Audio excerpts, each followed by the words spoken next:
I haven't been watching a ton of anime as of late. Not that I dislike it now, not at all. It's just the mind craves certain things and anime hasn't stimulated it. But recently, a good friend, Elma Schwartz, the VTuber Wonder, links in the description, wanted to show us a group of friends an anime and I went along. I mean, why not? A friend wanted to show her favorite anime to her buddies. Now, I will admit, this anime on first glance was not my cup of tea. Firstly, like I said, anime just wasn't scratching that itch for me. But secondly, the anime had elements that I just hadn't been interested in. It was an idol anime. I just never got into any idol culture and its relation to Japan.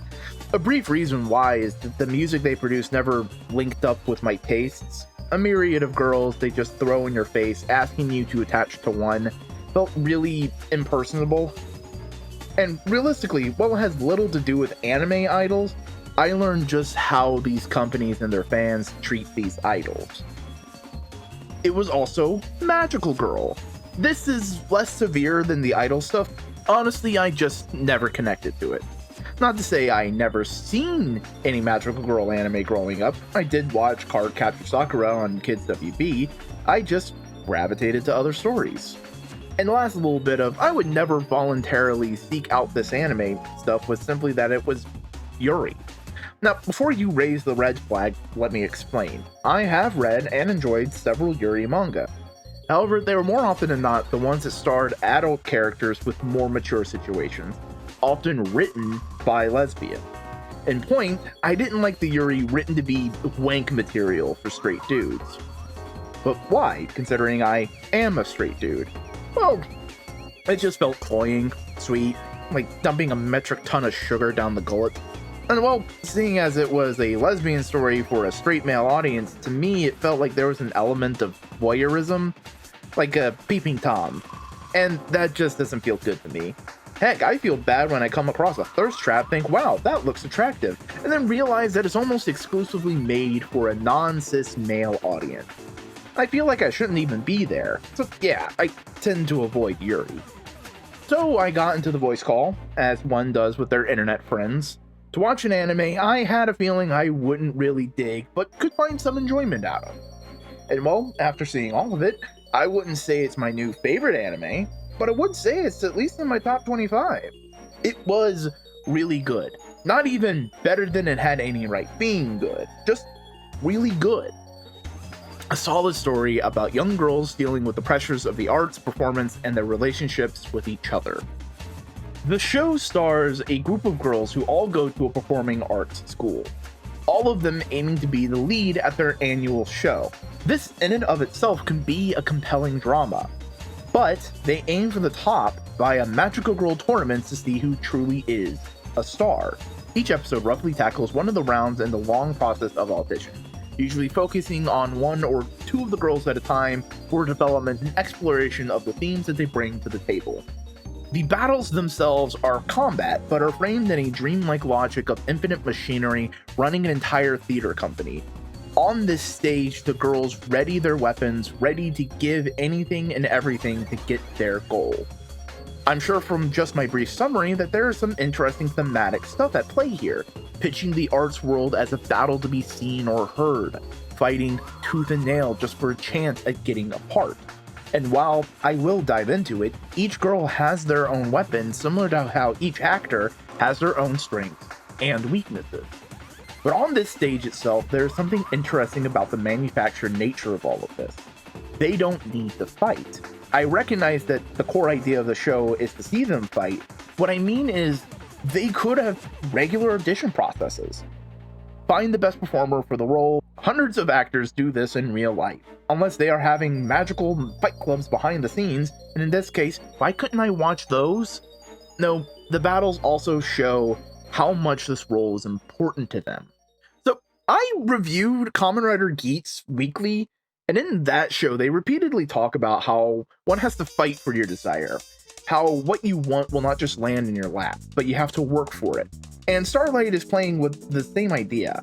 The idea of putting one life and safety on the line for the chance to star in a production may sound a little ridiculous, but not for these characters.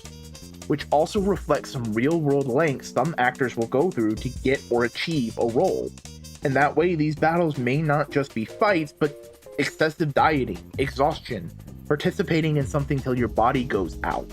In these ways, these battles can reflect the sometimes self-destructive nature of some actors. Continuing on, the very theater these fights take place in, I said earlier how there seems to be an unending machine making this whole thing run. Now, I'm sure this was shown more along the lines of how the Batmobile changes tire. Wait a second, oh god, you probably don't get that reference. Okay. So, one of my favorite comic book writers is Grant Morrison. They have written a number of classic comics. All-Star Superman, Animal Man, Doom Patrol, Klaus, list goes on. Let's just say they have done a lot. However, they have a proclivity for having fantastical elements and never trying to give them an explanation. To them, it's perfunctory. Paraphrasing their words, no one asks who changes the tires on the Batmobile. It is the details not needed for the story as a whole to work.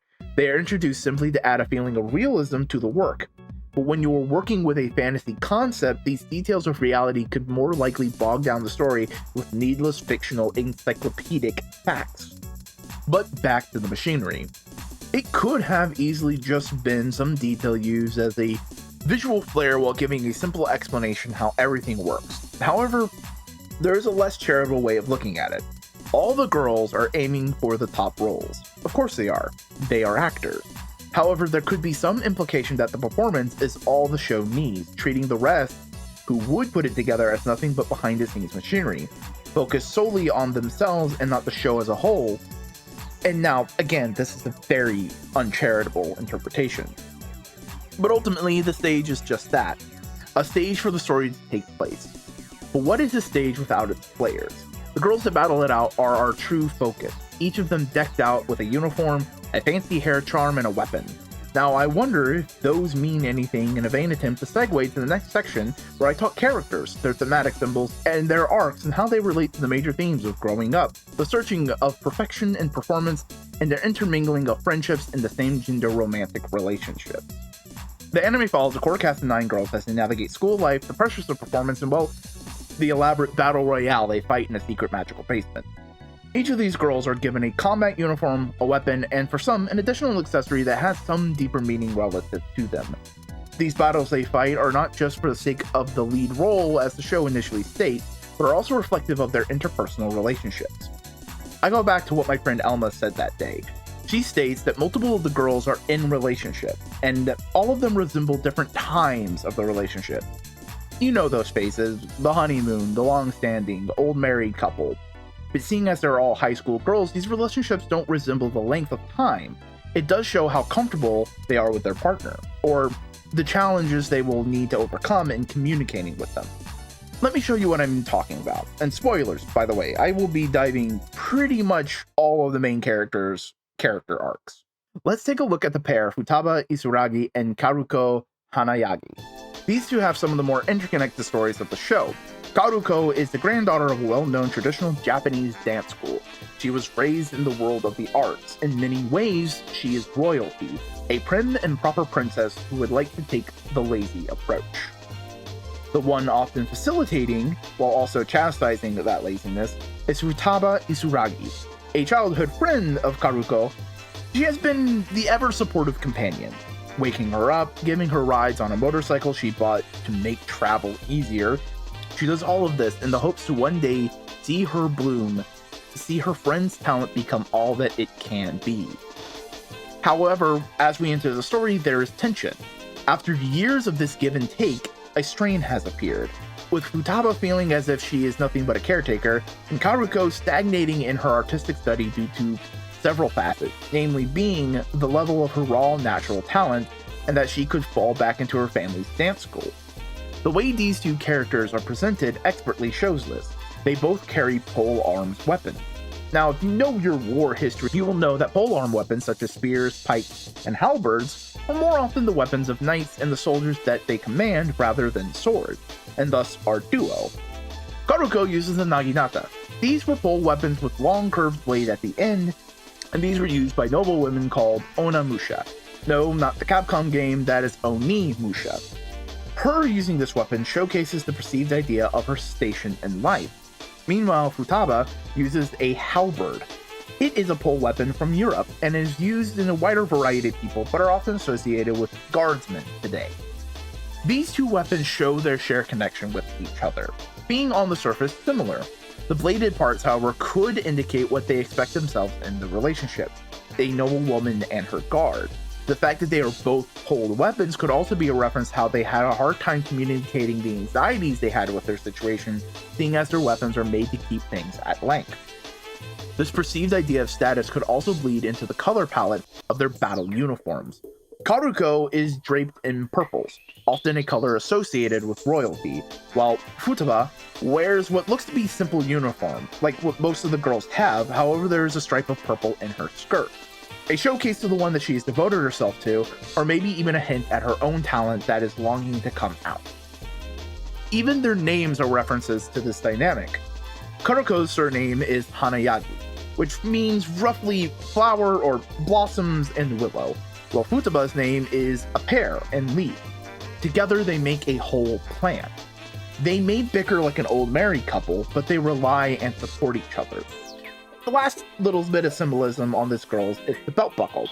Yes, I even saw some symbolism in the belt buckles. I feel like Charlie pointing at the wall yelling Pepe Sylvia. On their belts is a simple shape made of 3 arches forming a fan-like shape. It could be a fan in reference to the nobility aspect of them. It could also be a flower and leaves that they are for each other. Another pair is Maya Tendo and Claudine Saijo. They are the perceived best of the best, the top dogs the other girls look up to. They are the shining knights wielding glistening swords with poise and grace. They are also heated rivals gunning for each other. Maya Tendo is the daughter of an actor and a prima donna. By the way, a prima donna is a real thing. It's Italian for first lady, and they were the woman in the theater troupe that would be the leading role in shows they put on. Anyway, a raw talent who strives to be even better, confident in her abilities. She is the rival to one Claudine Saijo, an equally talented girl who grew up as a child actress. They challenge each other both in the battle realm and in the school setting. They both exemplify what the school wants of their students: hardworking and striving for perfection in their craft. They are respected by the whole of the student body. This respect that they command is reflective in their general appearance in the battles. Both wear darker uniforms, not unlike officers in military regiments. In fact, all the tops the girls wear in their magical girl forms seem reminiscent of 19th century military uniforms, full of buttons, dual-breasted flaps. These two girls are positioned as figureheads, the standard bearer for the other girls to measure up to. Their weapons could even reflect that, as Maya uses a rapier. This is a thin sword that was widely popular in Europe for its speed and dexterous use. These were swords more for civilian uses, protection and such. However, they were also used for duels. To duel was practice of honor and confidence with your ability with a blade. Much how in the show, she wields her talent and confidence while not holding it over anyone with honor. Claudine, on the other hand, uses a long sword. These were much more military weapons of their days. Good reach, sturdy blade, and versatile technique made them very popular all across Europe. So much so that there's variations all over, a well-known one being the Scottish claymore. These were swords used by knights, ones with strong convictions and righteous beliefs. However, it is more likely that her sword is more aligned with the simple bastard sword, a two-handed sword that could be wielded in one hand. Both of these weapons have links to honor and classical chivalry, and this reflects much of their rivalry. And that kind of shows in their relationship to each other. They feel like those couples that would fight one week, and the next you could not pry them apart with a crowbar and a resonance cascade. They see each other as the ones that will challenge them and improve themselves, each of them the other's whetstone. Next girl I'd like to talk about is Juna Hoshimi. The classic class rep style character, the stoic, put-together character who tries to keep the others in line. Almost reflecting her stoic nature is the weapon she wields, the bow and arrow. Often seen as the weapons of people with patience, having to set up your shot, control your breathing, and a calmness needed to make the shot. Seemingly perfect for someone who is positioned as a holder of the brain cell. However, her holding the bow might shine light on another aspect of her character. She is the class rep, so she does handle a lot of planning and organizing, working from behind to make sure everything works out. A weapon, out of all but maybe one of the girls, is the most plain. While others get big fancy swords and spears, she has a humble bow. A quiet weapon that keeps distance to be effective, not able to get into the middle of the fray. However, she has a unique hair charm, a set of 2 bells. Now, my interpretation of this is that while she does get slotted into a supporting situation, class rep, ranged weapon, she does want to be noticed. And I think her attachment to Nana Daiba could be an extension of that. Not in a malicious codependent way, more so in like how people joke that an introvert gets adopted by an extrovert. Now, speaking of Nana Daiba, I've been going over slight spoilers, the kind of stuff that would be in the trailer. Talk more in depth about Nana, as well as the rest of the remaining girls, I will have to dive into more specific spoilers. So if any of this has intrigued you, I implore you to go and give this show a shot. I did, and I'm in the middle of writing a video essay that by my estimate is like 15-16 minutes in length right now, and I'm not even done. Oh god, maybe don't watch it. You don't know what it'll do to you. Now, how to talk about Nana Daiba. When we first meet her, she seems to be the comedic relief. A simple, happy-go-lucky girl who loves to cheer on her friends. In fact, her design of having banana-shaped pigtails cements that. Goofy, fun character. Nothing more to see. Then, episode 7 happens. It recontextualizes most everything we know about this character. And again, I must warn you, spoilers are inbound. The Nana has been repeatedly winning this magical girl battle royale and wishing for one simple thing: to restart their time at the school, looping over and over again. For how long? We, the audience, don't know. But with this information, all of her actions take on a new light. Her positive outlook and vibes is not just optimism, but this world is a comfortable blanket. One could see these actions as villainous, holding her friends hostage in a world of her making and not letting them grow. However, I think the actions of Nana have a more sympathetic edge. Take a look at your window, and you can see that the world is becoming increasingly unkind to our LGBTQA folk. It can be a scary and uncertain place, and that's just in America. I don't propose to know the full breadth and scope of the ins and outs of the LGBTQA+ issues in Japan, but I remember reading somewhere of a concept. The idea that young high school lesbian relationships are often seen as mere practice, not fully formed relationships of their own, more a pervasive version of it's just a phase. And with that thought in the back of my head, Nana's actions took on a new light. Her wanting to rewind time is trying to live in this relative time of comfort, staying still to not face a world that wouldn't see their relationships as real, or just not wanting to take on the responsibilities of adulthood. So she tempts and succeeds at winning her wish, keeping her and all of her friends in Arrested Development, semi-safe in a world that she has power over, with all of their relationships allowed to flourish. Now, her plans are circumvented in the story. Our main heroes have their lives changed because of things I will discuss in due time. Without the chance to rewind time, she must finally face the future and all that it may bring, but she also sees just how much her friends have grown, and all the ways that they can grow, and she seemingly accepts it. Now, to actually talk about her design and not just her story stuff, she wields what appears to be one katana at first. But in the reveal episode, it is actually a set of 2 katana. Of course, katana are traditional Japanese swords. I do think the surprise of 2 of them, however, is related to the reveal of her time shenanigans and her secretly hiding her true power level. Katanas are weapons that require a lot of precision. Her being able to use 2 of them at the same time and do it well just shows how much skill she really has. And one can't talk about Nana without talking about her signature visual motif, the banana. Oh, banana!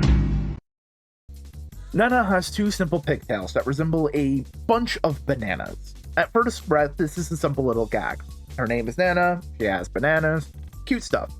What if I tell you that those bananas actually hint at her story? Enter YouTube thumbnail with giant red circle saying the real truth behind Nana game theory. So, bananas, fun, cute, wrong. Bananas have been the center of some of the most fucked up shit in human history. See, we like the fruit, can't get enough of it. So much so that America helped corporations fight wars in the Caribbean to set up banana republics. Puppet governments just to supply bananas to the United States. Now, I am simplifying a lot of that, but it shows bananas are big. And here you have this girl waging a war of some kind to keep a puppet-like appearance of the world around her. Yes, I am reaching so much that I look like Mr. Fantastic. See, this part of the idea is a fun little haha, one of those batshit fan theory ideas. The next one I think is a little bit more probable. You know how banana candies don't taste like bananas? Well, back in the day, when those flavors would have been made, most people ate a completely different type of banana. Yes, there are different types of banana, keep up. See, way back then, the most popular banana was called the Gros Michel. With its sweet taste and thick peel, it became an international hit. However, it was the only banana being cultivated that much. That's when a disease swept through all of the Gros Michel bananas. And that is when our current banana of choice, the Cavendish, came into prominence. However, that banana type is getting close to the same situation that the Gros Michel found itself in. But that is not what we're here to talk about. Pretty clear, eh? Wait, it doesn't make sense to you? Okay, let me explain. Nana keeps repeating a set of time over and over again, not unlike a species of banana being cultivated to an extreme. However, the introductions of a new element, and the show being our main two heroines, and for the real world, banana disease, completely upends the original banana's place in the world, much like Nana's plans not bearing fruit. Now, before we dive into our two main characters, we have one last person seemingly out of the fold, Mihiro Suyuzaki, the odd one out, as the person she has a crush on is our main character, who is tied up in the emotions of another. As such, she's kind of left out on a limb, longing in an unreciprocated fashion. As such, she has to go through the stories one might expect for that kind of character, realizing that the one they like loves another, the jealousy that might entail, and learning to accept it, / realizing the person does care for them, just not in that way. Pretty relatable to most people, but like I said, it is a solitary role to play in the story. And her design does reflect that. Her hair is seemingly simple at first glance, a pretty standard long hair cut. However, she does have two thin little pigtails coming out off the side, almost like two things poking right into her mind, unable to get the person she likes, and the person who is receiving that person's affection off her mind. Could also be resembling Cupid's arrow, struck with love with no place to put it. Is this one a little bit of a stretch? Maybe, but goddammit, I feel like I'm on a roll here. However, the biggest bit of visual element is her combat uniform. She wears a uniform just like the rest of the cast, but there is something that sets it apart. All of the other girls have some mix of red, blue, black, or white in their uniform, oftentimes matching with the person the show is pairing them up with. Everyone except Mahiru. She is the only one wearing green. She is alone and isolated. So much so that green is the color opposite of red on the color wheel, really showing how far she is from the person she loves, Karen Aijo, whose primary color is red. And there's another isolating fact about this. Everyone on the cast uses a weapon that has some sort of blade. Swords, spears, knives, or even arrowhead. All pierce and cut. All except one. Care to take a guess? Mahiru. Mahiru uses a mace, a clubbing weapon, something meant to bash and crush. A little like her feelings. A crush.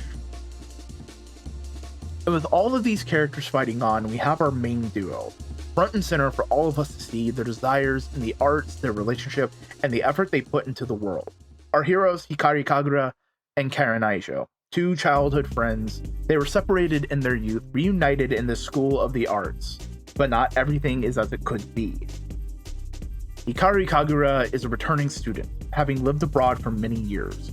Why she is back is played as a mystery, and at this point I think there's no real harm in spoilers, but warning nonetheless. See, in her previous school she participated in a battle royale much like the one that is going on in this show. But there is a twist.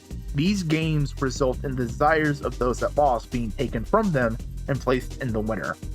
This is a way for the winner to achieve more, shine brighter, but at the expense of others. And Hikari became a victim of that, losing her desire to the winner of that game. However, her dream was so big that there was still some left in the tank.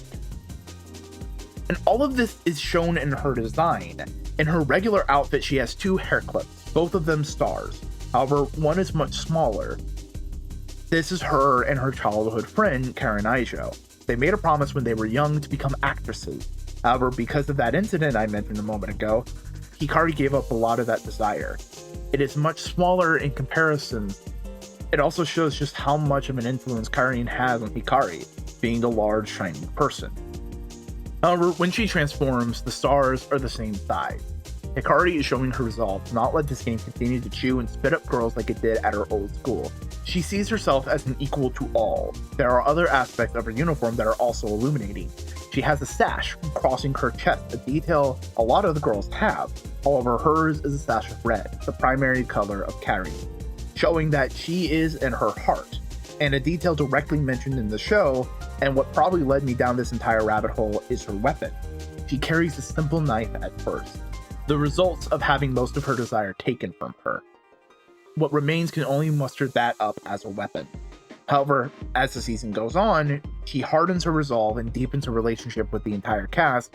Her knife changes. A rope is added to the end, allowing her to reach further. Just like becoming friends with others allows you to expand your reach. Specifically, to reach out to Karin.